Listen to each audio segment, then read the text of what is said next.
it just made me study more up on what's required and what positions exist and so on, and is it like how do you apply for them. So my decision, or like I kind of figured I wanted to be a game designer.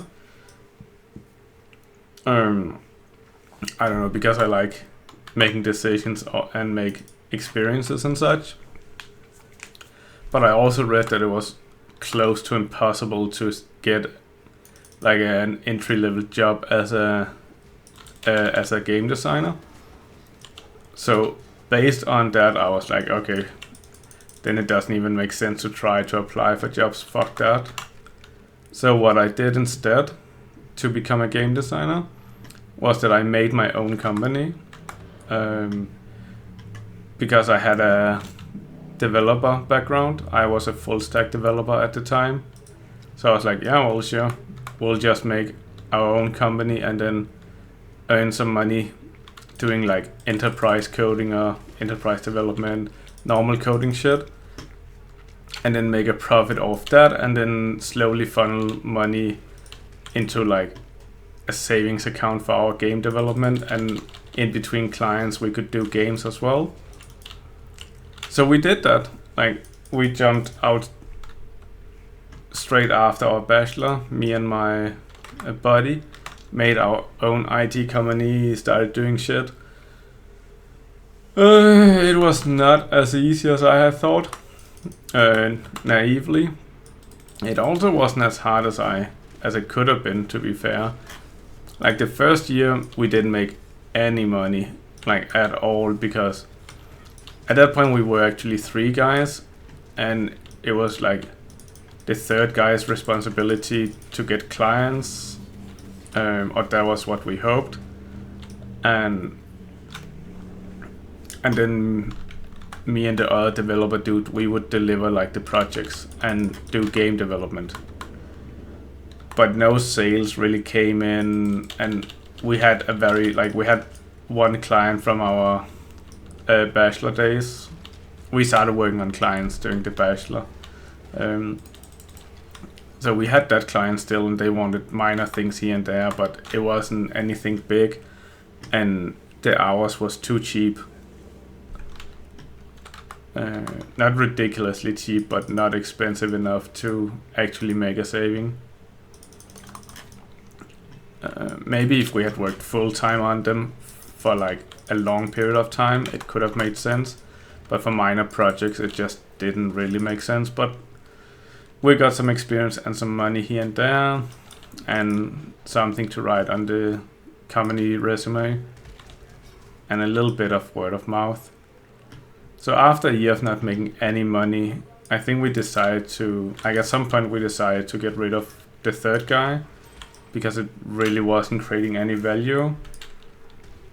And it was demotivating having a third guy who didn't bring anything to the company. And we were all good friends, so it was a really shitty decision having to make, and it was a shitty conversation having to have had. But yeah, we did it. We bought him out, and I don't know if everything was good, but at least everybody kind of moved on. And then, yeah, as time went on, our strategy was just to survive, essentially.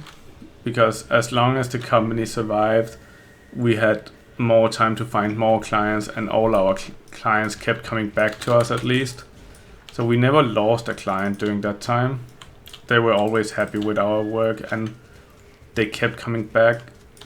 It was just the prices weren't what they should be for us to make, like for it to be a really interesting job. And it was hard to hire people on those salaries. So we just worked a lot ourselves, and because of the prices and so on, it was also not really realistic to put anything into savings to do game development. But as time moved on, one day we got this random fucking email where I was like, this is 100% a scam, like this doesn't make any sense. But it was basically a guy who was like, hey, I saw your profile on one of the job seeking pages, or like work for hire pages, and I saw you guys do Unity too, and like I have a lot of ideas for games and I want to do games, but I don't know how to code and I cannot do graphics and I don't really do design, but I have some money so I can fund it. Like, oh, okay, that sounds interesting. And then like the conception, or like our perception was that this is like 100% gonna be a waste of our time. This is not gonna be anything. Like, who the fuck just makes a post like that? It's weird. But we also wanted to do games, right? So at that point we were like, yeah, well, if it's a scam, then, or if it doesn't really mount out to anything, who cares? Then we wasted like 30 minutes of a meeting or something. Like, it's not the end of the world. So we actually set up a meeting with this guy who sent a random email, and we set up the meeting for the day after. So we went and met him at this cafe close to our office, and he was relatively young, not like a couple of years older than us at the point, and he seemed nice and everything, and he wanted us to do a demo or a prototype for for an idea he had, and we came up with a price which was higher than our standard, and it was a good price for us based on the work that had to be delivered, and it was a good price for him as well. So by the day after, we actually had a contract signed, and now we were game developers. So it was, what the fuck? It was really weird how that like went from like struggling and not doing any game design for a year or two to now we suddenly had a contract with a random dude who had some money and who wanted to do game design. So now we had to deliver this prototype in 3 months. Yeah, it didn't take a lot of time to go from that to let's get a contract signed, because like we wanted to work in game design, we wanted money, and it was just overall win-win for everybody involved, and we wanted to move fast.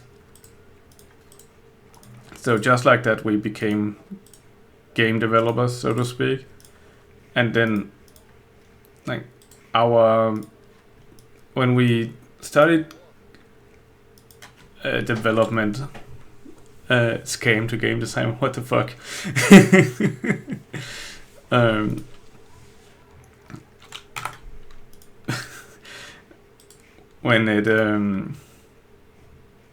When we started coding, it was like we were majoring in game development.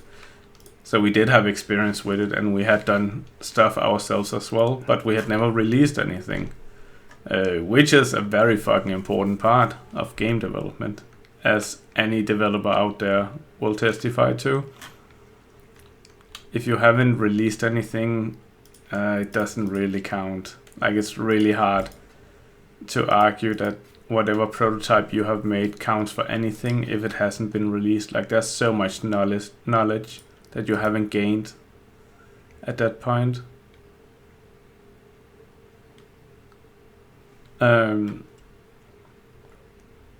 This seems good. Nah, fuck it. But so now we had 3 months to actually deliver this prototype we agreed to, and it was a relatively fluffy contract, if we are all being honest. As you might have guessed, there weren't too many lawyers involved in it, so it was a very much like a nod and a handshake. What the fuck? That's a lot of X's. So we set about to deliver this prototype, and we delivered it in 3 months, and he was happy with it, we were happy with it, and then we agreed to expand the prototype to a proper game. And build on top of it, make it bigger, make it better. And that's where shit started going downhill.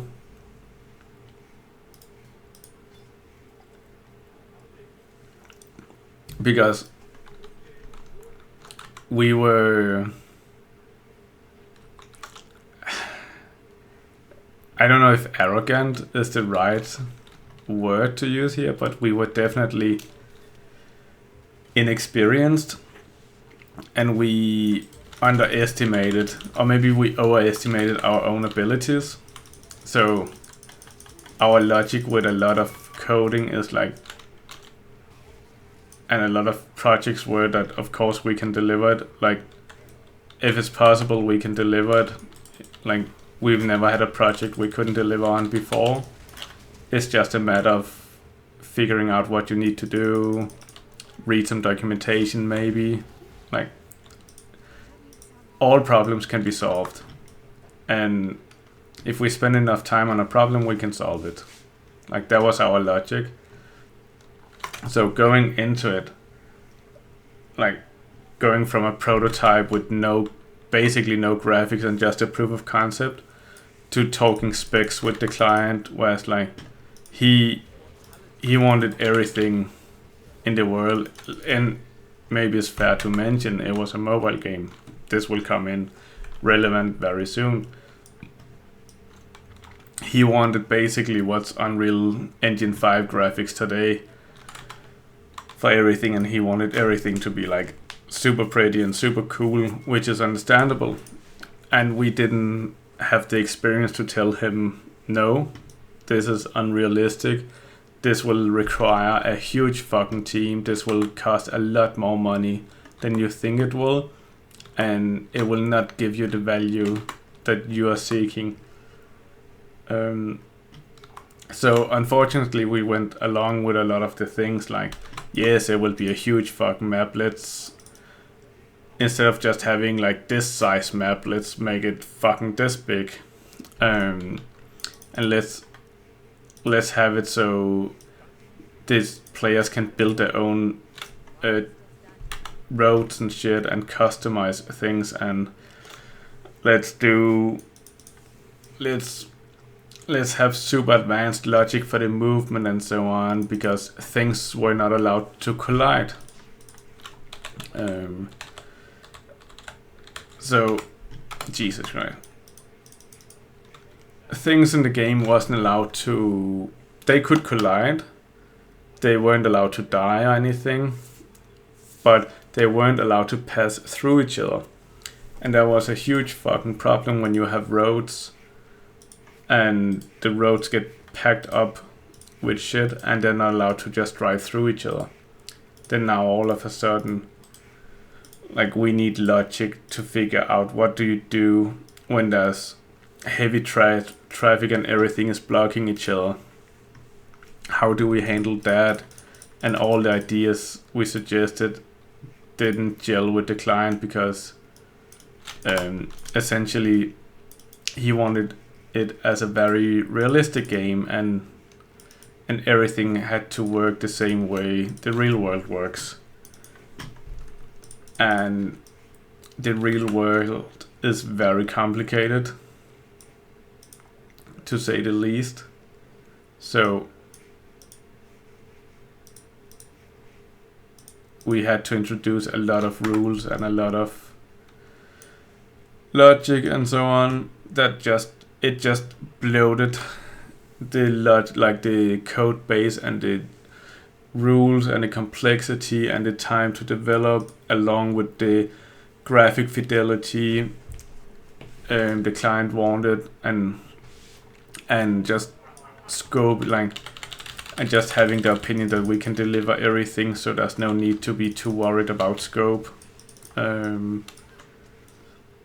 So like in the end it kind of turned to shit, to be honest, and it was like I think a lot of it was on our shoulders because we didn't know enough. And yeah, I wish I could go back and do that project today with the knowledge I have now, because we could deliver a much better product in a much shorter time and actually start getting a revenue and then build up a business for the client. Yeah, but live and learn. In the end, the big game with Unreal 5 graphics didn't really like, we made a lot of things and we ended up scaling the team to, I think we were 8 developers, like including artists and animators and so on, working on it at some point, including myself, which was a lot, going from like 2 people not doing anything to having to hire and manage 8 people doing game development and trying to understand 3D and how does that work and interact, and what does a 3D artist need to deliver so a Unity developer can implement it properly, and how do we keep performance high while delivering really pretty 3D on a mobile device, and how does that work on iOS, and what do we need to do different on Android, what problems are there here and there, what is the easiest way of maintaining UI, for example, and update icons. And there's a lot of headaches that goes into game development that people don't understand, and it's not like you're not supposed to understand it either. Like, I don't understand cars either, mechanics, and I don't want to. I just want to pay someone to get it done. But shit takes a long time, and the budget and everything can bloat really, really fast if people aren't on top of their shit. And a lot of the time it's hard to stay on top of the shit because you don't need to just know one part of the process. You need to know how everything works together. Like I said, how does artist works for development, and how does the development choices affect the artist? How does the pipeline for art actually works? And if you choose this pipeline, how will that affect performance and everything else and so on? Hugely complicated. It's a huge shit show. But in the end, we couldn't deliver on the promises to the client. And we agreed with the client we would scale it back to simpler graphics and then focus on performance and do less realistic logic and so on to get to a timeline that's more realistic and a budget. So we started focusing on that, and then after a month or so, the client was unhappy we hadn't remade the game with the new graphics and performance yet and so on. So we decided to can that project and then split it up and make 2 other smaller games with all the assets and things we had made. So we never got to release the big game that we initially set out to make with this client, but on the bright side, we did get to release 2 smaller games, which kind of captured a lot of the essence and the like the spirit of the bigger game. So I'm happy with that. I think we made some nice smaller games. Yeah, but after that we also agreed with the client that was the end of our adventure together, and we would go our separate ways, which honestly was the best for both parties, because at that point we had there had been so many conflicts and just unhappiness all the way around that it was a very unhappy work environment, I guess. And there was just there was too many discussions and frictions and so on for it to make sense moving forward.